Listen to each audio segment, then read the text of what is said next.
حکومت اور عدلیہ میں ٹھن گئی۔ حکومت نے چیف جسٹس کے اختیارات محدود کرنے کے لیے ترک کا پتہ چل دیا۔ گیم سپریم کورٹ کے ہم خیال ججز کے ہاتھ سے نکل گئی۔ آگے مزید کیا ہونے جا رہا ہے، آئیے آج کی اس ویڈیو میں جانتے ہیں۔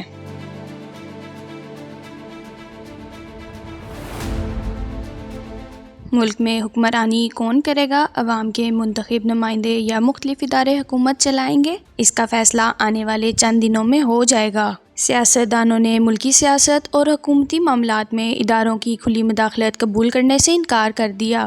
عدلیہ کو سیاست میں مداخلت سے روکنے کے لیے حکومت نے قومی اسمبلی میں عدالتی اصلاحات کے لیے قانون سازی کا بل پیش کر دیا۔ اس بل کے تحت کسی بھی از خود نوٹس کیس کا فیصلہ سپریم کورٹ کے 3 سینئر ترین ججز کریں گے۔ بل میں تجویز کیا گیا ہے کہ سپریم کورٹ کے 3 سینئر ترین ججز از خود نوٹس کا فیصلہ کریں گے۔ از خود نوٹس کے فیصلے پر 30 دن کے اندر اپیل دائر کرنے کا حق حاصل ہوگا اور اپیل دائر ہونے کے 14 روز کے اندر درخواست کی سماعت کے لیے مقرر کرنا ہوگا۔ حکومت کی جانب سے یہ پیش رفت اس وقت سامنے آئی جب سپریم کورٹ نے پنجاب اور KPK میں انتخابات کرانے کے حوالے سے از خود نوٹس لے رکھا ہے۔ وفاقی وزیر اعظم نذیر تارڑ نے بل سے متعلق ایوان میں اظہار خیال کرتے ہوئے کہا کہ سپریم کورٹ کے رولز آئین اور قانون کے تابع ہیں۔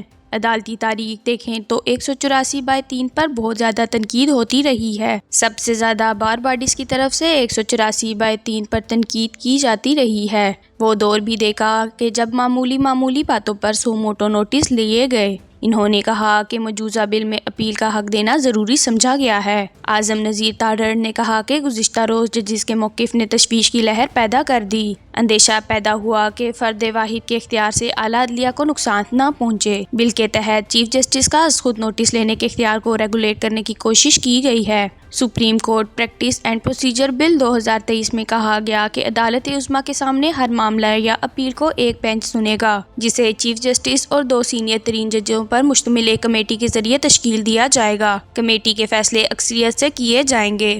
عدالت عظمیٰ کے اصل دائرہ اختیار کو استعمال کرنے کے حوالے سے بل میں کہا گیا کہ آرٹیکل 184/3 کے استعمال کا کوئی بھی معاملہ پہلے مذکورہ کمیٹی کے سامنے رکھا جائے گا۔ اگر کمیٹی یہ مانتی ہے کہ آئین کے حصے کے باب اول میں درج کسی بھی بنیادی حقوق کے نفاذ کے حوالے سے عوامی اہمیت کا سوال پٹیشن کا حصہ ہے تو وہ ایک بینچ تشکیل دے گی، جس میں کم از کم 3 ججز شامل ہوں گے۔ اس معاملے کے فیصلے کے لیے کمیٹی کے ارکان بھی شامل ہو سکتے ہیں۔ بینچ کے حکم کے 30 دن کے اندر اپیل سپریم کورٹ کے بڑے بینچ کے پاس جائے گی۔ اپیل کو 14 دن سے کم مدت کے اندر سماعت کے لیے مقرر کیا جائے گا۔ بل میں قانون کے دیگر پہلوؤں میں بھی تبدیلیاں تجویز کی گئی ہیں۔ مجوزہ بل کے تحت ایک پارٹی کو آئین کے آرٹیکل 188 کے تحت نظر ثانی کی درخواست داخل کرنے کے لیے اپنی پسند کا وکیل مقرر کرنے کا حق ہوگا۔ کسی وجہ اپیل یا معاملے میں جلد سماعت یا بری ریلیف کے لیے دائر کی گئی درخواست 14 دنوں کے اندر سماعت کے لیے مقرر کی جائے گی۔ بل میں کہا گیا کہ اس کے دفعات کسی بھی دوسرے قانون، قواعد و ضوابط میں موجود کسی بھی چیز کے باوجود نافذ العمل ہوں گے